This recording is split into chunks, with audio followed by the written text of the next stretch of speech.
പിശാച് കെട്ടിവെച്ച കെണികൾ, മന്ത്രവാദത്തിന്റെ തന്ത്രങ്ങൾ, കേഴ്സായിട്ടുള്ള വാക്കുകൾ, അസൂയയുടെ വാക്കുകൾ, എന്നെ നിങ്ങളെ നോക്കി പറയുന്ന സകല ശത്രുക്കളുടെ മുമ്പിൽ വിശ്വാസത്താൽ നാം ദൈവത്തെ പ്രകീർത്തിച്ച് യേശുവിന് വേണ്ടി ജീവിക്കുമ്പോൾ ദൈവം മേശയൊരുക്കും. അത് ദൈവത്തിന്റെ വചനമാ പറഞ്ഞിരിക്കുന്നത്. പിശാചും അവന്റെ കൂട്ടാളികളും പല്ലുകടിച്ചു ഉരുകിപ്പോകുമ്പോൾ ദൈവത്തിന്റെ കുഞ്ഞുങ്ങളുടെ തല ദൈവം ഉയർത്തും. ആമേൻ. യോശുവയെ ദൈവം മാനിച്ചു. ആവർത്തന പുസ്തകം 28-ാം അധ്യായത്തിലുള്ള മുഴുവൻ അനുഗ്രഹങ്ങളും ദൈവം നമുക്ക് നൽകിയിരിക്കുകയാണ്. അബ്രഹാമിലുള്ള അനുഗ്രഹം ക്രിസ്തേശുവിലൂടെ നമുക്കുണ്ട്. എന്നാൽ ഇത് പ്രാപിക്കുവാൻ കഴിയാത്തതിന്റെ പ്രധാനപ്പെട്ട കാരണം 1 അവിശ്വാസം, 2 മറ്റുള്ളവർ പറയുന്നത് കേട്ട് നമ്മൾ നടക്കുകയാണ്. Praise God. വചനം നമ്മുടെ കയ്യിലില്ലേ? ഉൽപ്പത്തി മുതൽ വെളിപ്പാട് വരെയുള്ള ദൈവത്തിന്റെ വചനം നമ്മുടെ കയ്യിലുണ്ട്. ഇത് നമ്മളെ ഇൻസ്ട്രക്ട് ചെയ്യും, ഇത് നമ്മളെ ഗൈഡ് ചെയ്യും, ഇത് നമ്മളെ കറക്റ്റ് ചെയ്യും, ഇത് നമ്മളെ പ്രൊട്ടക്ട് ചെയ്യും.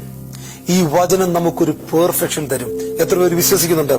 Guidance, correction, instruction, deliverance, faith, victory എല്ലാം ഈ വചനത്തിലുണ്ട്. പലപ്പോഴും നമ്മൾ ഇങ്ങനെ ഒരു മല ഇങ്ങനെ കയറുമ്പോൾ ആ മുമ്പിലുള്ള കാര്യം മാത്രം കാണുക.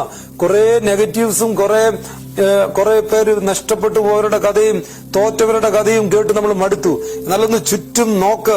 സാക്ഷികളുടെ ഒരു വലിയ സമൂഹം ജയിച്ച് നിപ്പുണ്ട്. ഹല്ലേലൂയ. മരണത്തെയും പാതാളത്തെയും തോൽപ്പിച്ച, ഹല്ലേലൂയ, ശത്രുവിന്റെ സകല ബലത്തെയും മെതിച്ച് ക്രൂശിൽ ആ ആയുധവർഗം വെപ്പിച്ച ദൈവശക്തിയുടെ പ്രദർശനമായ ക്രിസ്തു, അവനാൽ സകലവും അവൻ മുഖാന്തരമുള്ളവായി ലോക സ്ഥാപനത്തിന് മുമ്പേ അറുക്കപ്പെട്ട കുഞ്ഞാടിന്റെ പുണ്യാഹ രക്തം നമ്മുടെ മേലുണ്ട്. ഇത് നമ്മളെ ജയത്തിൽ നിന്നും ജയത്തിലേക്ക് കൊണ്ടുപോകും.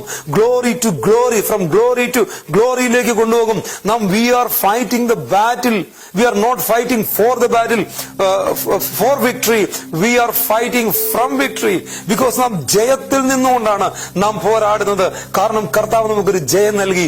പ്രിയപ്പെട്ടവർ, ഈ ജയം നമ്മുടെ ജീവിതത്തിൽ നമുക്ക് അനുഭവിക്കണം. സമ്മതിക്കത്തില്ല നെഗറ്റീവ്. എനിക്കറിയാം, ഇത് പറഞ്ഞു തുടങ്ങുമ്പോൾ തന്നെ നെഗറ്റീവ് പറയുന്ന വലിയ ഒരു സമൂഹം പ്രീച്ചേഴ്സ് നമ്മുടെ ചുറ്റുമുണ്ട്. കാരണം പെട്ടെന്ന് പിശാചിന് നമ്മളെ നെഗറ്റീവിലേക്ക് കൊണ്ടുപോകാൻ വേണ്ടി വളരെ എളുപ്പമാണ്.